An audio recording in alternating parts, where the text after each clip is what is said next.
Hey everyone, welcome. I've got a story to tell you today. It's a long story, but it's a good story. Before we start, I have 2 shows remaining this year. One is at the Gramercy Theater on the 17th, so that's I think it's a week from next Tuesday, and the other one is at the Passionskirche in Berlin, Germany on the 28th of this month, so just in a couple weeks. And there's a few tickets remaining at both places and would love to see you. Love to meet you in person. Both of them will feature Q&A with the audience, so you can ask questions if you ever wanted to ask me anything. Say hello before or after the gig. I'm around, and it's going to be a fun time.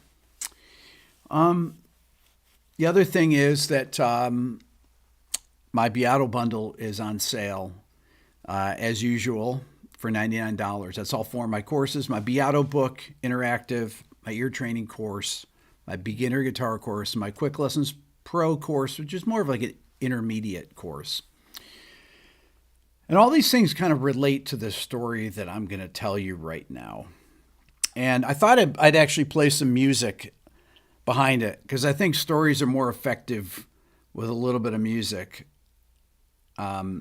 So I'm going to play it right now.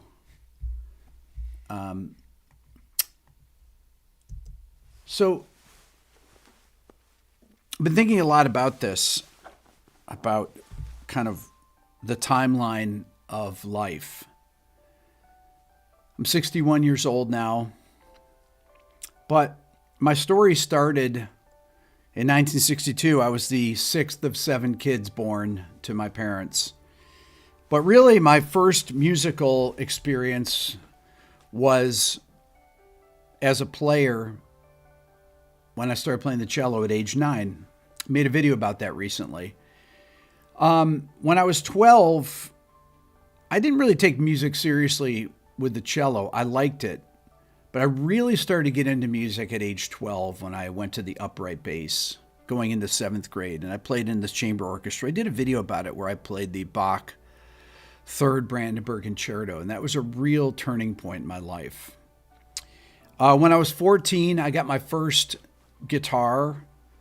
I broke my ankle summer of 8th grade. I had a guitar sitting around, and I started playing it because I couldn't do anything else. That was a big thing because that was the instrument that was to be the focus of my life after that. When I was 16, my dad gave me his old wind-up Brownie Kodak movie camera. It had no sound to it, but I used it to make films at my track meets, playing basketball, baseball, doing stuff at home, filming my brothers playing at the local park, whatever sports they were playing. So I actually kind of started my YouTube channel then with an 8mm wind-up camera. When I was 18, I didn't know what I wanted to do, but I thought it involved music. So I auditioned for college at 2 schools, Fredonia State University and Ithaca College, and I didn't get into either one of them. I failed the auditions. And I made videos about that way early in my channel, but I was absolutely crushed. And I thought that I was not going to give up. I wasn't going to let that stop me. So I went to Fredonia State, and I took lessons with another freshman guitar major, classical guitarist, and learned to play the pieces to re-audition to Ithaca College, where I'd gotten rejected 6 months before. And I got in, and I transferred in 1981. I was still 18 years old as a second semester freshman. But I switched my major from guitar to bass, where I actually finished my degree, my undergraduate degree, at 22 with a bachelor's in music education from Ithaca College. I didn't know what I wanted to do, but I knew I wasn't ready to go out and work, so I decided to go get my master's degree. And I went to a New England Conservatory in Boston, and I got my master's degree in jazz guitar, studying with Mick Goodrick. I was 24 then. On a whim, I moved back to Ithaca, New York, where I had a bunch of friends that were still in school or were living in town. And I got offered a job teaching at Ithaca College, where I'd done my undergrad, by Steve Brown, who was my old guitar teacher there. So I became a college professor at Ithaca College at age 25. So I got rejected at age 18 from college, from the same college, and I began teaching in the same office that I had been rejected as a undergrad when I auditioned. When I was 26, I wrote my Beato book. When I advertised it on here for $99 along with my ear training program and my beginner guitar, my Quick Lessons Pro, that all began, my teaching of music education began through that when I was 26 years old. So all those ideas that I had for music history, music theory, improvisation, ear training for both jazz and classical music, I knew all of that when I was 25. All these things that I teach on this channel, I knew at 25.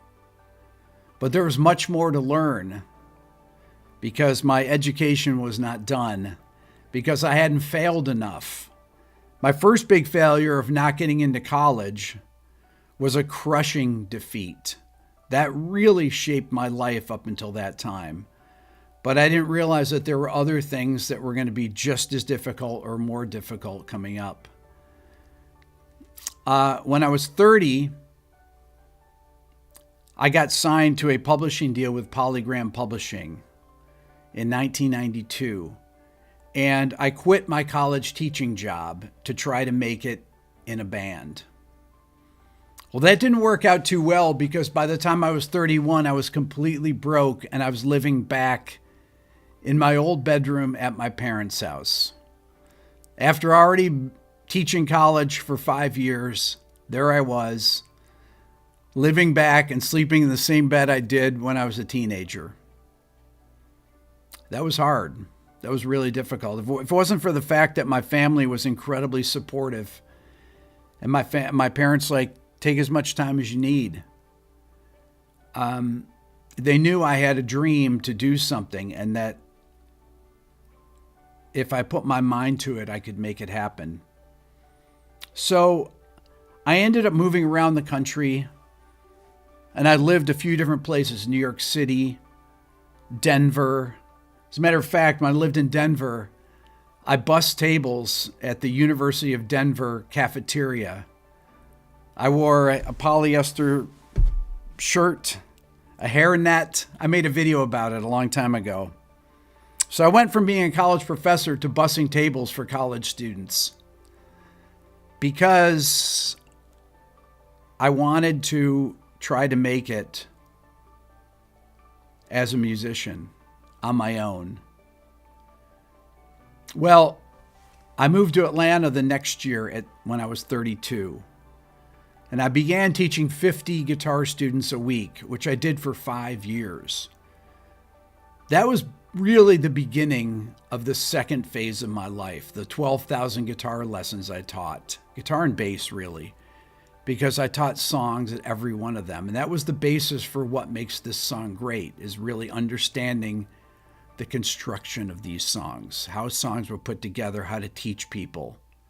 I didn't know that there was going to be this thing, YouTube, that was going to be invented over a decade later, and I was going to be making videos. I had no idea. All I knew is that I had 50 students a week to teach. I started a band. I got my first record deal at age 36. My first major label deal. Got signed to London Sire Records with my band Billionaire that you guys saw. Made my first record the next year at 37 and then got dropped the same year. So after that, I began producing. And the way I learned how to produce was reading magazines at Barnes & Noble and reading books on production because there was no way to go and intern anywhere. Just couldn't do it. So I literally learned from that, and I got a Digi 001 Pro Tools unit. That was the only thing, that and my Gibson acoustic that I play, that I had from my record deal that remained. Just those couple things. So I started producing. When I was 41, I had my first platinum record as a producer with the band Shinedown. So 41. When I was 45, I got married and had my first child, Dylan. At 46, so in 2008, the economy crashed and there was no production work anymore. So I had one kid. Nina was pregnant with Lennon, our second child, and then there was no work. The music industry completely fell apart. And at 47, we had our second child, Lennon. I struggled a lot for the next few years with production. And then something happened when I was 51, 2013. I had my third child, Layla, and a song I'd written back in 2007 with a band called Parmalee got on the country music charts, and after 43 weeks became a #1 million selling song. And by the next year, all that money was gone. Wasn't a lot of money. People think it's a lot of money when you get a #1 song. When you split it between 5 people, and you pay taxes on it, it ends up not being very much, especially when you've been pretty broke before that because of the music business. So when I was 52, I began selling all my gear in addition to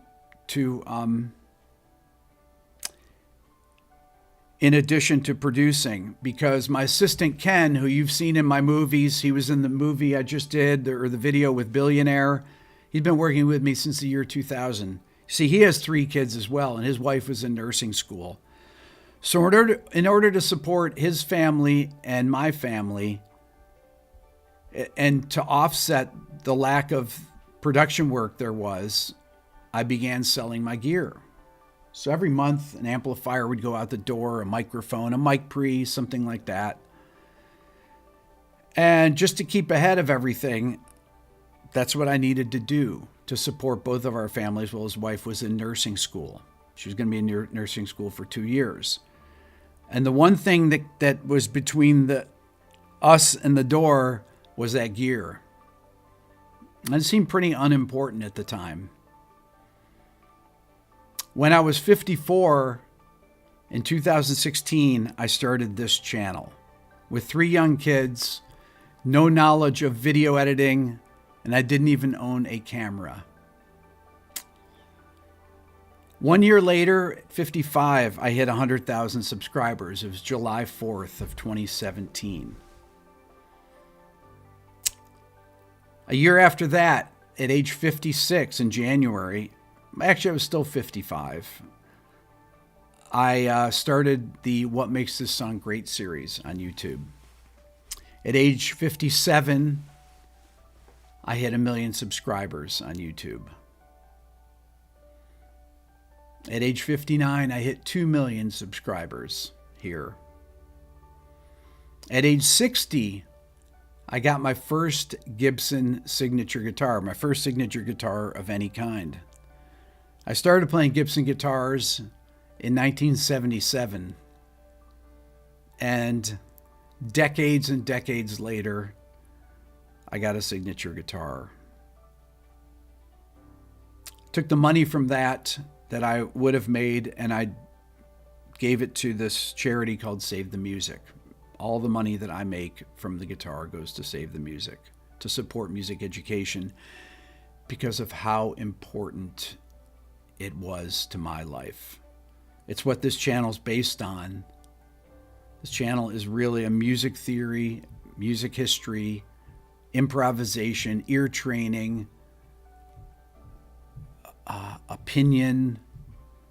It's all of these things. It's a music appreciation channel, really. So all the songwriting that I learned in my 30s led to the production work that I learned from my late 30s, 37, to when I started my channel at 54. Those were really the three distinct things that led to success. But believing that you can do something is the most important thing to actually doing it. Because I always said someone needs to be successful at this. That's really the moral of this, is that anyone, I believe, can do things if they really just keep their shoulder down and move forward. And if you are honest about what you do, if you're really honest and say, is this good? I used to tell bands when they came in here, okay, is the melody as good as it can be? Is there any part of the song that can be better? Is there any lyric that can be better? And if they said no, I knew it wasn't true, because really, that's almost not the case for any song. Anything can be better. But it's just about the willingness to actually admit to yourself that you could actually improve on something. Being honest about that, I think, is incredibly important. And also being honest with you guys. When people meet me, I always say that what you see is what you get. I am the person that I am on here. That's the thing about the channel, is that you have to be kind of who you are. In whatever you're doing, right? You have to believe that you can do things and to be honest about who you are, what you believe. The channel is dedicated to music. I pretty much only talk about music and music-related concepts on here. Even if it's stuff like AI, if it's stuff like the top 10 songs on the Spotify charts, whatever it is, it's all in service of music and learning. And the success that I've had here is very late in my life, 61. I know that I'm always the oldest dad when I go to anything with my kids. I joke with my youngest, Layla, who's 10. Layla, you think there's going to be any dads older than me when we go to the skate park or wherever? Oh, yeah, I'm sure there's somebody that's 70. She'll say. No, I'm just kidding. Wait a minute, what? This is a really important lesson, though, that these things are possible. Learning an instrument at any time in life, you can always pick up something. It doesn't matter how old you are. If you've ever done it before, you can learn to play an instrument. When I created my beginner guitar course, it was for people that follow this channel that may never have played. You may be, 30 years old and you never played an instrument and you wanted to learn just to be able to strum and accompany yourself singing or accompany someone else. One of the most important things is just to be able to play songs with other people, just strumming along, playing on the piano, something, just chording with people and having people sing. Being able to do that is a great, great thing. It's a thing that I don't think people really understand the power of that. I did a show here in Atlanta last week, and somebody says, "Rick, why do you like grunge?" Or why do I like? It's like I like songs. That's what I like. And I did a song, a Chris Cornell song, with my friend Jason called "Seasons," and I love the song, but I love playing it. I just love playing a song, having Jason sing, and just playing songs with people, whether it's with my band Billionaire or it's just sitting around with the kids and playing songs. I've been playing with Dylan today. We were playing guitar together. And we were working on a Led Zeppelin song, and it's so fun. Or playing guitar with Layla when she's playing Back in Black on the drums.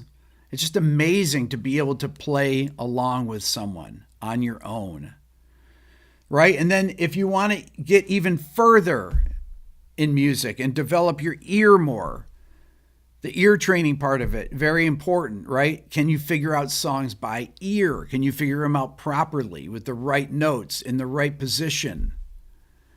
I was showing Dylan, we were talking about the song Fade to Black by Metallica today. And Dylan's got perfect pitch. He can hear the notes, but he's like, how do you figure out these things so fast, where they are? He can hear the notes. I said, because I listen for a lot of different things. I listen for open strings. When I play that riff, I can hear that there's the open D string, even though it's played on a 12 string. So I instantly know that. And I know, okay, it's played down here in the second position. It's B, F sharp, G. I just know it because I've done it so much. I just recognize the timbre of these things. This is what the ear training part of it is. It's being able to hear these things and recognize where they are. Develop your vocabulary of recognized sounds, right? This is what ear training is. Is it here on the guitar? Is it there? Is it this interval on the piano? Is the melody this? You know, whether it's whether it's a David Gilmour solo or an Yngwie Malmsteen. I had Yngwie in this week. Doesn't matter how fast it is. If you can hear it, then you can figure it out with enough training, with enough practice, right? That's why ear training is so important. And these things are important to do for kids, for adults, for everyone, I think, these skills to develop. Understanding basic theory, like what a chord progression is in a key, you know, what a 1-4-5, what does that mean even? What are the blues? When people say 1-4-5, what does that mean? And these things are really powerful, just knowing these basic things. When I interviewed Yngwie, I'll be putting out the interview pretty soon, he talked about himself learning these things, and it was fascinating. We went out to dinner the night before. He was sitting in here playing, and we talked about how he learned the guitar, the things that he learned, right? You think these people can just play, but they all start the same way. Picking up the guitar, learning how to hold it, holding a pick, you know, starting to get the coordination together, and eventually, you know, some people get to play like Yngwie. Not many, but I did not go for a Ferrari ride with him. He told me I got to come to when I come to Miami to visit. He's going to take me out in his Ferrari. These things are important. All these things are important. And they're also important, I think, if you're a parent, sharing these things with your children, the love of music, learning music, playing music together. These things are all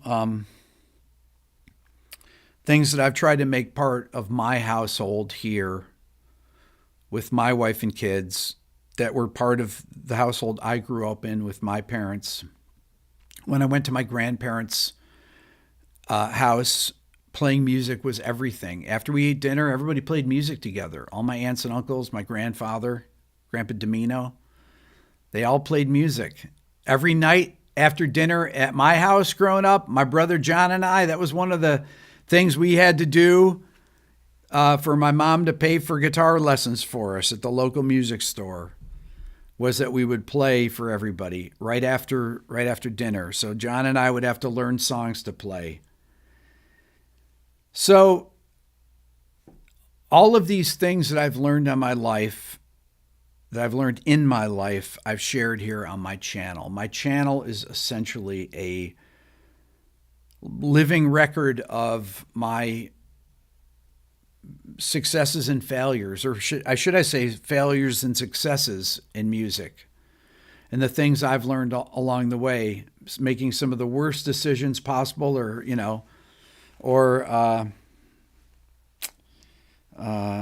really how to take those failures and turn them into successes. From not getting into college at Ithaca College, getting rejected and thinking that my life was, I was never going to do anything in music, to 6 years later, I'm teaching in the same office that the teacher,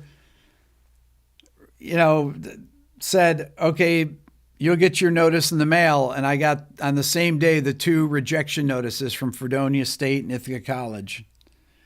If it wasn't for the fact that I was good in track, and my Fredonia State rejection letter had a letter from the track coach saying, you got rejected from the music program, but if you want to come and be a major, any other major, let's say history major, we'll give you a track scholarship. So I literally went, because my grades were so bad in high school, I was a D- average, that I got into college because of a track scholarship. My guidance counselor, Mr. Kroll, said, Mr. Beato, you better think about what you're going to do next year, because you'll never be able to get into college, because your grades aren't good enough. And my SAT scores weren't good enough. And I remember when I was in grad school, I came back to substitute teach at Fairport High School. And I ran into Mr. Kroll. And I said, Mr. Kroll, I said, Mr. Beato, what are you doing here? I said, I am substitute teaching here. And he had this shocked look on his face. The kid that wasn't going to be able to get into college because my grades were so bad, I was substitute teaching there. And I said, I'm getting my master's degree in music. I was substitute teaching for the orchestra. And he said, well done. And that was great. All he knew was what his experience told him. People with D- averages tend to not get into college, but you never know. You never know. You may have this hidden talent. He didn't know I had a talent for music. He didn't know I had a talent in track and field, and that was going to actually get me into music school by some weird, thing, right? So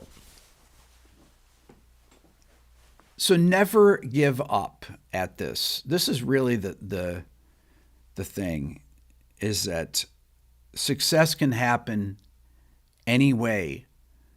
And really success is whatever you deem it is, It's up to you to decide. Success doesn't mean having 3 million subscribers on the YouTube channel. As far as I was concerned, I was successful, when I got married and had kids. That was enough success for a lifetime for me. This is just icing on the cake. So once again, I'll be in New York City on the 17th at the Gramercy Theater, be at the Passionskirche in Berlin, Germany on the 28th. You can get all of my educational courses. They're all video courses for $99 total. Link is in the description. Think about this stuff. Make a list. Make a timeline for yourself. My timeline here goes from pretty much 9 into 61. And hit those things. Talk about those things. Think about those things. The failures and the successes, right? There's usually about an equal amount of them, right? You cannot have success without failure. No way. It just doesn't work that way. You just pick yourself up and keep going. It's tough, but you can do it. All right. That's all for now. Thank you all for watching. And don't forget to hit the subscribe button here and on my Rick Beato too, where I've been posting a lot lately. That's my new clips channel. I also have original content on there. So hit Rick Beato 2 subscription too. All right. Have a great rest of your weekend. We'll see you.